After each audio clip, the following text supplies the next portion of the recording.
آپ کہہ سکتے ہیں کہ شاید مجھ سے زیادہ اچھی دعا آپ کرتے، لیکن دعا میں آپ کا نظریہ کیا کرنا چاہتے ہیں؟ آپ دعا آپ خدا سے ملنا چاہتے ہیں؟ اور اگر میں آپ سے کہوں کہ آپ دعا کریں تو دعا میں سب سے پہلا جو لفظ آپ استعمال کرتے ہیں آج کل، کیا خداوند میں تیری حضوری کو محسوس کرتا ہوں، یہ لفظ کہیں گے نا؟ کیسے آپ اس کی حضوری کو محسوس کرتے ہیں؟ پاکیزگی ناپاکی کے ساتھ نہیں رہ سکتی، صبح شام کے ساتھ نہیں رہ سکتی، دن رات کے ساتھ نہیں رہ سکتا۔ تو جب تک ہمارا اندرون، ہمارا اندر، ہمارا وجود پاک اور صاف نہیں ہے، ہم کس نیت کے ساتھ اس گھر میں آ کر خدا سے کہہ سکتے ہیں کہ میں تیری حضوری کو محسوس کرتا ہوں؟ حضوری پاک جگہ، پاک شخص اور پاکیزگی کے اندر ہوتی ہے، اور اسی وجہ سے جب تک ہم دل و جان سے پاک صاف نہیں ہے تب تک ہم خدا کی حضوری کو محسوس نہیں کر سکتے۔ تو باقی تو لفظوں کی ہیر پھیر ہے، آپ لفظ جیسے مرضی استعمال کر لیں، اچھے برے لفظ آپ استعمال کر کے کہہ سکتے ہیں کہ جی بڑی اچھی دعا کی ہے، اتنی اچھی دعا کی ہے کہ آپ اس سے بڑی دعا اور کوئی کر سکتا ہی نہیں ہے۔ ایک اور مثال دینا چاہتا ہوں، میں پشاور میں تھا، اور پشاور میں اور دو پیرش ہے، ایک کینٹ کے اندر ہے اور ایک سٹی کے اندر ہے۔ تو جس طرح آج میں عبادت کے لیے آیا تو وہاں پر فادر جیمس شمام تھے، تو یہ کیرزمیٹک پریئر ہوتی ہے جہاں پر دعائیہ شفائیہ عبادات ہوتی ہیں۔ تقریباً 35 کی رات تھی اور عبادت کے لیے میں آیا، تو یہاں تو خیر خدا کا شکر ہے کچھ نہیں، وہاں پر بہت زیادہ سیکیورٹی ہوتی ہے۔ میں چرچ میں آیا اور چرچ میں جب عبادت کر رہے تھے تو بالکل جیسے یہ آلٹر ہے اس کے سامنے کھڑا، تو میں دعا کرا رہا تھا لیکن سامنے ایک آدمی کھڑا تھا، میں اس کی دعا سے بڑا متاثر تھا۔ میں نے کہا شاید اتنا گہرے طریقے سے خدا کی عبادت میں نہیں کر سکتا جس طرح یہ آدمی کا ہاتھ پورے اوپر بلند اور اتنا دعا میں مگن کہ میں نے یہ فیصلہ کیا کہ میں نے کہا عبادت کے بعد میں اس بندے سے پوچھوں گا کہ یہ اتنے گہرے طریقے سے خدا کے ساتھ وابستہ کس طرح طریقہ ہو سکتا ہے، دعا ہو سکتی ہے۔ ہر عبادت، ساری عبادت میں 3 سے 4 گھنٹے کی عبادت تھی اور اس نے مجھے بہت متاثر کیا۔ عبادت کرتے ہوئی پھر میں نے جلدی جلدی نکلنا، اور لوگ ابھی اندر ہی تھے تو میں گاڑی میں بیٹھ کر نکلیا تھا۔ تو ابھی میں نکل رہا تھا تو وہاں پر جو ہمارے سیکیورٹی اہلکار ہوتے ہیں، ایک آدمی نے کسی سیکیورٹی اہلکار کا گریبان پکڑا تھا، اور کیونکہ وہاں پر یہ بیریئر لگے ہیں، زگ زیگ کر کے گزرنا ہے، تو میں رکا اور میں اس کے نیچے اترا تو میں نے دیکھا اس نے اس کا گریبان پکڑا ہے۔ تو میں نے دیکھا کہ وہی بندہ جو سب سے آگے سب سے زیادہ اونچے ہاتھ کر کے دعا کر رہا تھا، اس نے بائیں والے شخص کا گریبان پکڑا اور یوز ہوا۔ میں نے اس سے پوچھا کہ آپ یہ کیا کر رہے ہیں؟ وہ سیکورٹی والا کہتا ہے فادر جی یہ آج چیک کر رہا تھا، کہنا ہے تو میں نہیں چیک کر سکتا، تو کر کے وہاں ہماری اس کے ساتھ منہ ماری ہو گئی ہے، اور اس نے کہا نماز پڑھا ہوں دے پھر باقی آخر کو سمجھ رہے میری بات کہ یہ پریٹینڈنگ، یہ دکھاوا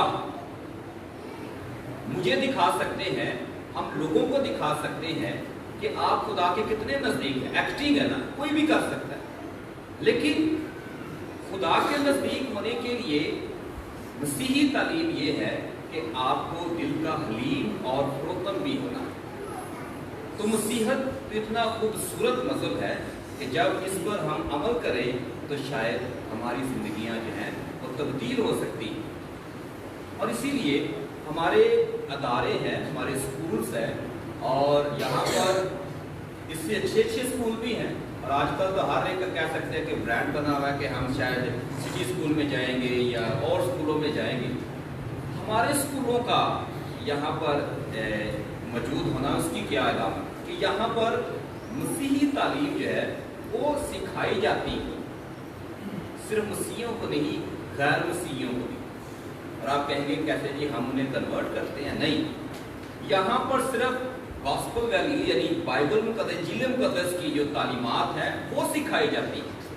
یہاں پر یہ نہیں بتایا جاتا کہ بائبل مقدس میں یا انجیل مقدس میں یہ لکھا ہے کہ ایک دوسرے کو معاف کرو، بلکہ وہاں پر کلاس میں یا اسکول میں یہ سکھایا جاتا ہے کہ ہم نے کس طرح ایک دوسرے کو معاف کرنا ہے، پیار کرنا ہے، برداشت کرنا ہے، اور یہی مسیحی دنیا جو ہے وہ ہمارے اندر پائی جاتی ہے۔ تو اسی لیے مسیح میرے عزیز بھائیوں اور بہنوں، خداوند آج کلام میں یہی مثال دے کر کہتا ہے کہ یہ قوانین ہیں آپ کو سیدھا کرنے کے لیے، لیکن ان قوانین کو آپ اپنی انا کا مسئلہ نہ بنا لیں کہ جس سے کسی کو تکلیف ہو۔ ہم کیتھولک چرچ کیوں لوگوں کی زیادہ تر نظر میں رہتے ہیں اور ہم اسے بڑی آسانی کے ساتھ ٹھوکر مار کے چلے جاتے ہیں، ساڈا پرانا کام کرو، نہیں کر دیتا تو چلے گئے، آج کل آپشن کھل گئے ہے نا۔ تو کہا جاتا ہے کہ کیتھولک چرچ جو ہے یہاں کے نہ فادروں کو کلام سنانا آتا ہے، نہ انہیں کلام پڑھنا آتا ہے، اور یہ دوسرے لوگ جو ہیں وہ ہم سے کئی درجے آگے چلے گئے۔ کیا کلام پڑھنا اور کلام سنانا مہارت ہے کہ کلام پر عمل کرنا مہارت ہے؟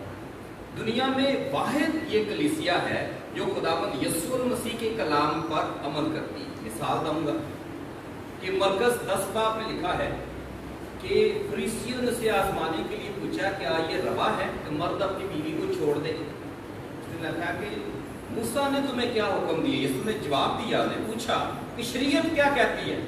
اس نے کہا شریعت میں لکھا ہے کہ موسیٰ نے لکھا ہے کہ سخت دلی کے سبب تم اسے چھوڑ دو۔ یسوع کہتا ہے موسیٰ نے بھی تجھے کہہ دیا، شریعت میں بھی لکھا، لیکن میں تم سے یہ کہتا ہوں۔ فرق آیا کہ نہیں؟ شریعت کہتی ہے کہ طلاق دے دو، یسوع کہتا ہے کہ میں تم سے کہتا ہوں کہ جو اپنی بیوی کو سوائے حرام کاری کے سوا چھوڑتا ہے وہ زنا کرتا ہے۔ اب دوسرا آپشن ہے کہ آپ ہمارے پاس آتے ہیں، فادر کو کہتے ہیں کہ جی میاں بیوی ایک دوسرے کا سر پھاڑتے ہیں، لڑائی جھگڑا ہوتے ہیں، یہ ہو گیا وہ ہو گیا، آپ دوسرے نکاح کی اجازت دے دیں۔ میں کہتا ہوں میں نہیں اجازت دوں گا، تو کہتے نہ دیو 2000 بد دیا گے اسی تو نکاح کرا، اور آپ چرچ چھوڑ دیتے، کلیسیا کو چھوڑ دیتے، اور لکھا ہے کہ جسے خدا نے جوڑا اسے انسان جدا نہ کرے،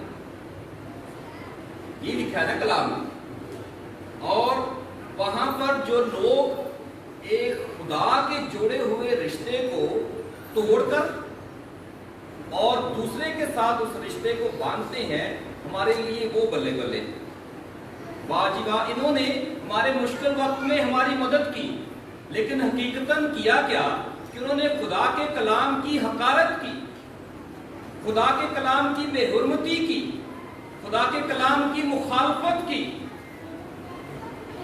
آپ کی ذاتی لڑائی ہو سکتی ہے، میرے ساتھ ہو سکتی ہے، میں بھی انسان ہوں، میں بھی غلط کام کر سکتا ہوں۔ آپ کہتے ہیں یہ فادر ناصر ٹھیک نہیں ہے، کوئی اور فادر ٹھیک نہیں ہے، لیکن اس کا مطلب یہ نہیں ہے کہ یہ کلام، یہ چرچ فادر کی ملکیت ہے۔ فادر آتے ہیں چلے جاتے ہیں، میں بھی کئی جگہ پہ ٹرانسفر ہوا، گجرات گیا، پشاور گیا، راولپنڈی آیا، سرگودا گیا، ابھی میں احمد آباد میں ہوں، اور اس سے آگے پتہ نہیں کہاں کہاں میں نے جانا ہے، مستقل کوئی بھی نہیں ہے۔ تو آپ کسی کی وجہ سے اپنا ایمان چھوڑ دیں، اور جب خدا کے سامنے آپ حاضر ہوں تو خدا آپ سے یہ نہیں پوچھے گا کہ ہاں جی آپ نے کیوں اپنے کلام کی مخالفت کی؟ انہوں نے کہا جی فلاں فادر نہیں سی صحیح۔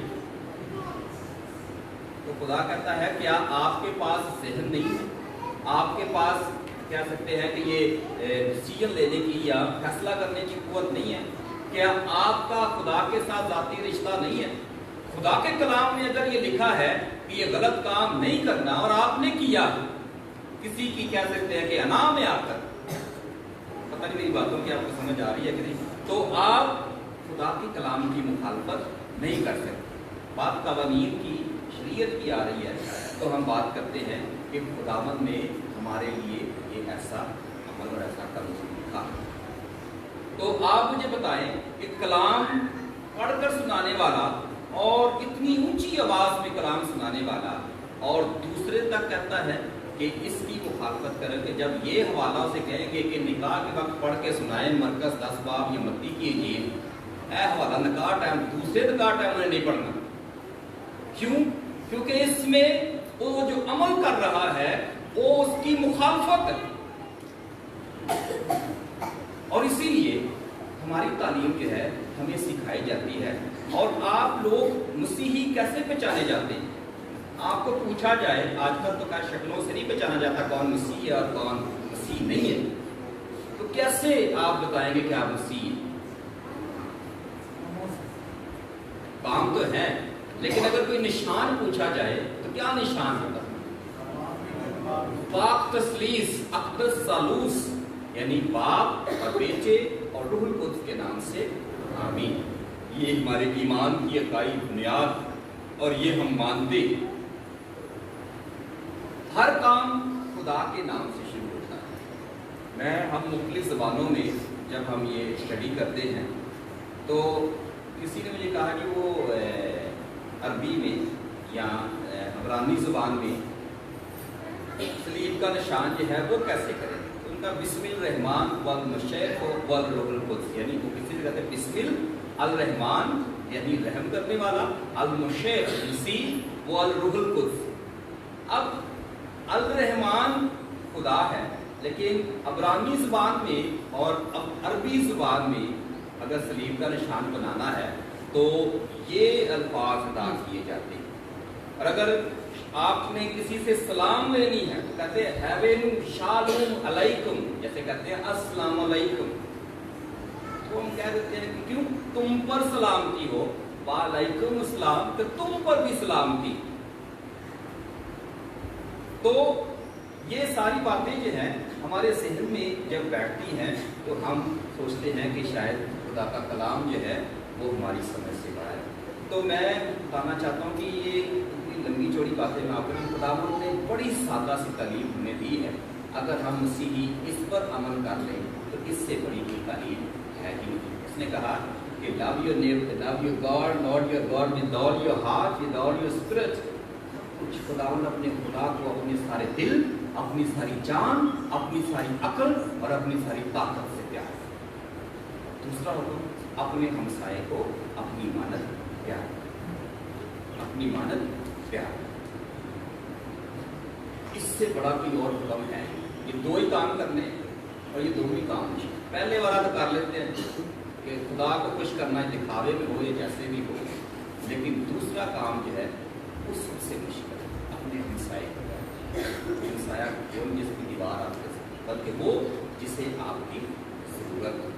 آخری بات بتانا چاہتا ہوں، جیسے ہمارے یہاں پر یہ سسٹر سے بات ہے، یہ ان کی جماعت کا نام ہے Franciscan missionaries of Christ the Jesus, یعنی مشنریز جماعتیں صرف ہماری ڈائسس میں 4 ہی ہیں. مشنری وہ لوگ ہوتے ہیں کہ جو کسی مشکل کام کو اپنی زندگی میں اپناتے ہیں، کسی مشکل کام.